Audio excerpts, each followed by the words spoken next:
So welcome, guys. Can you introduce yourself? You want to go first? Yeah, Ollie? You can. So my name's Ollie Mansbridge. I am from a little place called Bath in the UK, in England. I've been a box owner for 16 years now. Okay. CrossFit Bath. Also the second location, which is called CrossFit Trowbridge. Okay. It's about 30 minutes away from the Bath location. I also founded Strength and Depth about 9 years ago.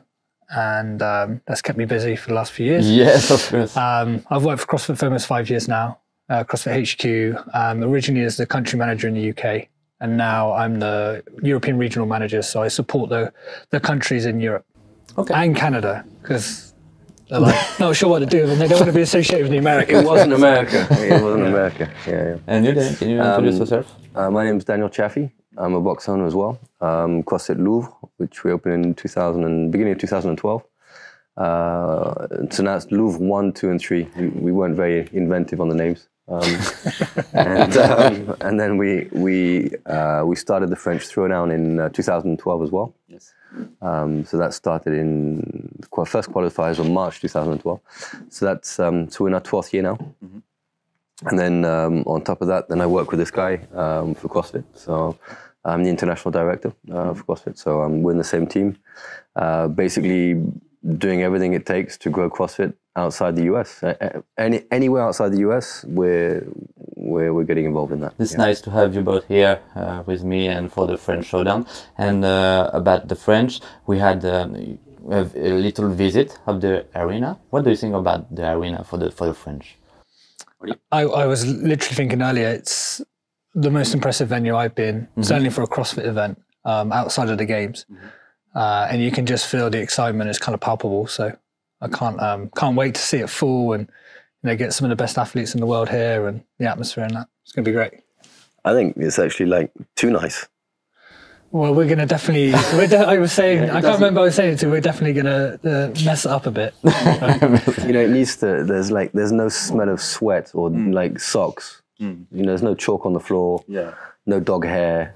Not yet. Yeah, we'll change that. We're gonna have to leave our mark on the arena, I think. Yeah. No, but it's beautiful, and it's fitting for the way where CrossFit's going and the professionalization of it and stuff. And at the end of the day, this will be our mini games. Not everyone gets the opportunity to go to the States, and it's an opportunity for us to show what we can do outside of the US and show that we can host these marquee events and put on a show for the CrossFit community. Encourage the appetite to move the games outside the US eventually. Maybe one day. Yeah, we hope so. About the US, how US see the Europe market about CrossFit and how it helped to develop it. European community, not markets. Yeah. That's too corporate for my liking. It's the fastest growing community is in Europe, and it's because how many boxes in Europe? Four. No, we're close to 5,000. Yeah.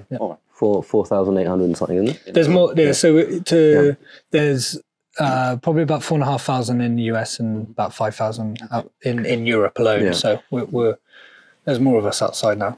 Which is I think logical, and obviously France is and it's logical also that the semi should be in France this year because France is the biggest community outside the US. Yes. So yeah, well, I mean it's testament to his team's work. Italy, Spain, UK, France are really moving quickly. Benelux is doing well. DACH, so Germany, Austria, and Switzerland are doing well as well. Scandi, we're coming back a bit, and it's Europe is solid. Europe is very solid. Yeah. And what does that mean to be in charge of CrossFit in Europe? What is your day by day? Well, first of my what do you do, Ollie? Yeah, what do you do? What do you do, Ollie? I bail him out. Save me. Yeah. No, but ultimately my job is to support the teams in country to be able to have the support that they need and the resources they need, and I'm a kind of a conduit, kind of middleman between HQ and my team, and just work as hard as I possibly can to support them and make sure that they have, like I said, the support that they have to go and execute and support their communities. Yeah, and in that support, so I mean, he gets involved in everything. So with affiliates, but also activating around the sport. So obviously semis, opens, licensed events, that kind of stuff. But also media, social media, EDU. So which seminars, where, that kind of stuff. And also legal protection. So obviously, CrossFit's a methodology, and it's a protected methodology. So people using it illegally, it's a big part of our job is to smash them in the face.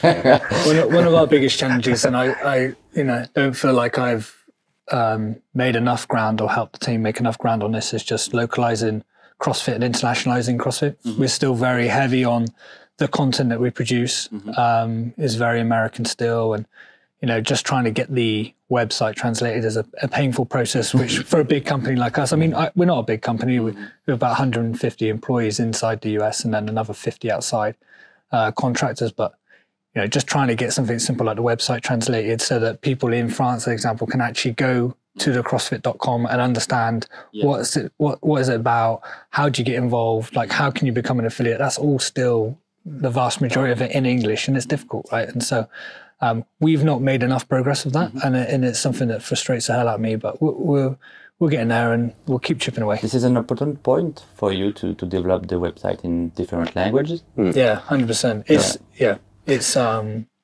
fundamental to the success of CrossFit. All key information, we're understanding a bit too slowly that CrossFit is based in the US, but it's global. Yes. So when Ollie said, we're a big company, actually we're not a big company. In reach, we're big, but in number of people, we're small. And so everybody wants it to happen. It's just we have to prioritize what gets done in what order. So it's going to happen, but it's just taking a bit more time than usual. So that's why it's frustrating. I mean, when he started working in this role, he had hair. And then, it's like, a couple of years down the road, he's wearing caps all the time now. It's it. When I started, so Daniel was the first country manager, 6-7 years ago? So that was kind of the spark and the launch of the international program. So it was only 7 years ago. When I came onto the team, I think I was the 7th country manager. So even then there was 7 of us. That's like I said, just under 5 years ago. Now there's 50 of us in the international team. So we've gone from when I started, 4.5 years ago, 6-7 of us to now 50 of us. So we can't lose sight of that. We've definitely grown and made progress, and we just need to try and keep that momentum. And I think the team are doing such an unbelievable job at growing CrossFit, selling more courses, more open participation. All those numbers are going up year on year. That makes our life that much easier to go to the table and say, hey, we need more resource, we need more support. And they, And progressively we're getting into new territories. So I can't remember what was out in Tibet. We've opened a box in Tibet, right? So there's an affiliate now in Tibet, right? We've never had an affiliate in Tibet. Right.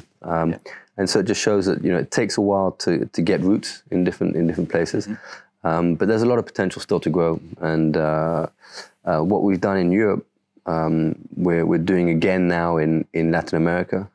So we've got boots on the ground in Argentina and in the Caribbean. We're also out in South Asia. So Thailand, Philippines, Malaysia, Indonesia, India. These are huge populations. Very strong working classes and growing middle classes, and there's an appetite for CrossFit. So what he was saying about localizing languages, content, the culture, all that kind of stuff, we have to do for Europe, but we have to do for all these other countries as well. So it's interesting. There's huge potential here for CrossFit. Of course. Interesting one. How CrossFit helped the French, and conversely, the French help CrossFit? Well, it's win-win. The French Throwdown has always been about just bringing the community together. I mean, it's like I was saying yesterday with dinner. Elliot Jonin, he said to me, he's like, "Oh, who do you think is going to qualify?" I don't really care. I don't really care who qualifies. I just want, for me, I see these events as an excuse to bring the community together and for people to talk about CrossFit. Yes, right. And people to feel part of something that's bigger, that's stronger. Right? Sorry. And that's what we've been doing every single year, and to grow year on year.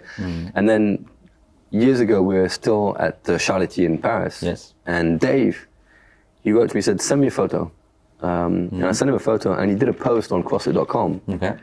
And up until that point, there had never been a competition that had received any recognition from CrossFit outside of the open Okay. The regionals at the time in the games.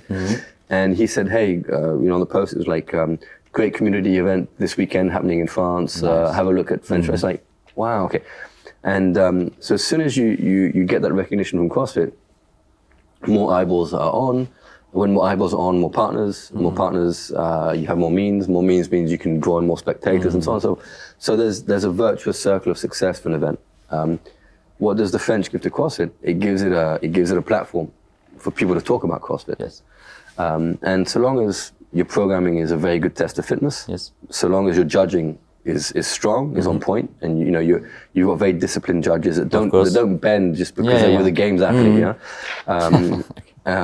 So long as those things are really on point,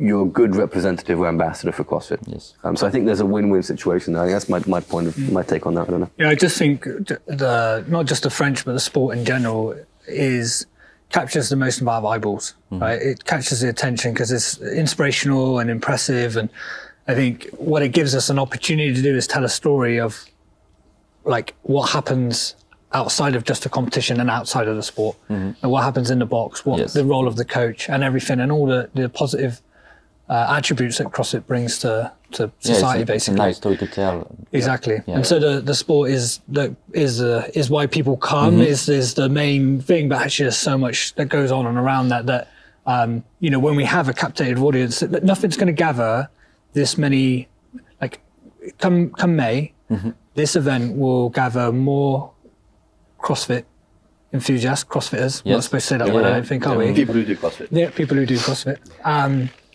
Than any other event outside of the US. Yes. Outside of the games. Yeah. And that's the power of the sport. But not everyone here is necessarily interested in the sport. They're here because they just want to rub shoulders and connect with other people that do CrossFit. And then on a macro level, you've got all these eyeballs on. Yeah. And so, for example, my mum, she'll watch the French without really relating to it, just going, look at these amazing athletes doing these crazy things, without thinking that actually that's adaptable to me. So we need to use that while we've got their eyeballs on to then talk about what's going on in the box and how, hey, this workout, could be adapted to. How would you adapt that movement to someone who's got like a hip replacement or, is in their 60s and they've got dodgy ligaments and tendons and that kind of stuff. And so CrossFit's getting better at that. We do that at the games. We run ads and place talking about what happens in the box in between the heats. So you've got the elites going and then split to an advert and then it's about what's happening in the box. Because if you did a 3-day TV show of, these are the classes going on in your local box, not many people would really watch it. So it's using the sport as something aspirational. People are looking at it like, look at these freaks, freaking crazy. And then they're well, actually, that may be the best vehicle for me to go and get fit. So as he said, it's a good vehicle to feed then the ecosystem. Yeah. There's the other final piece that I would say that the French will contribute to the wider CrossFit community is there's a sentiment that I've seen that we've all seen the headlines CrossFit's dying or it's going backwards, right? People will see this event in May and there'll be no question in their mind whether they're in the US, whether they're in Australia, whether they're in India, like Russia, whatever. There'll be no doubt in their mind that CrossFit is alive and well and it's thriving and going from strength to strength. And that's what the French will do. It will give that momentum, not just in France, and in Europe, but globally to see, CrossFit's alive and well and we're going to keep changing lives for a long time. Yeah. Well said. Well said. The final one, so it's for both of you. Your English is very good, by the way. Really? I didn't think he'd understand your English. His English is English good? Yes, you understand it. You understand his English? Yeah, mostly. The final one is: what is your definition of French Throwdown? Ollie first. Oof, pressure. Yeah. Pressure? That's your definition of French Throwdown? Yeah. That's it. Anxiety. Anxiety. That's nice. Yeah. For me, the French has always set the standard for competitions outside of the games, and from whether it's the quality of the programming, all the things Daniel talked about, the volunteers are second to none. You'll never experience the volunteer experience that you'll experience at the French is nothing you'll experience anywhere else. Arguably at the games as well. The atmosphere and the vibe an enthusiasm from the French community, because it is, you know, has been traditionally been very French dominant, is has been very, very infectious, and you know, you can't help but get excited just arriving at the venue.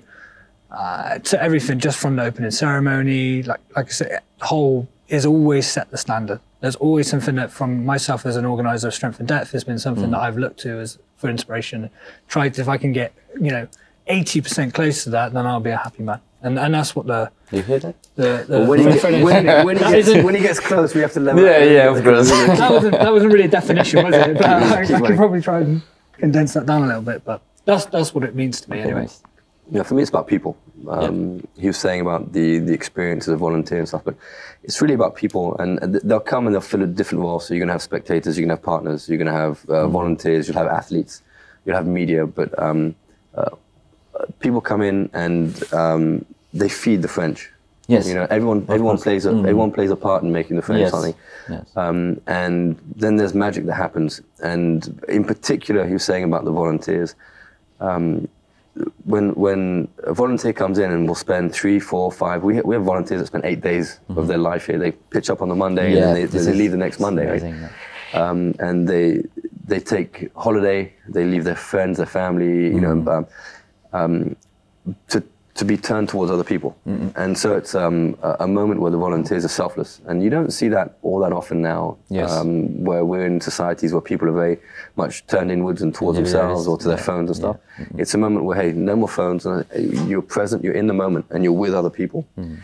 When we come together and we're turned towards other people, and then when we make a team and then we're turned towards the event, then we do something that's amazing. So for me, people would be the definition. Okay. Yeah, I hope that makes sense. Yeah. So cool. This is the end. Thank you very much. Thank you. Well done, Ollie. Thanks. Thanks. Well Thank you very much. Put it together. Well, how you do that? Thank you very much. See that? Yeah, I love it.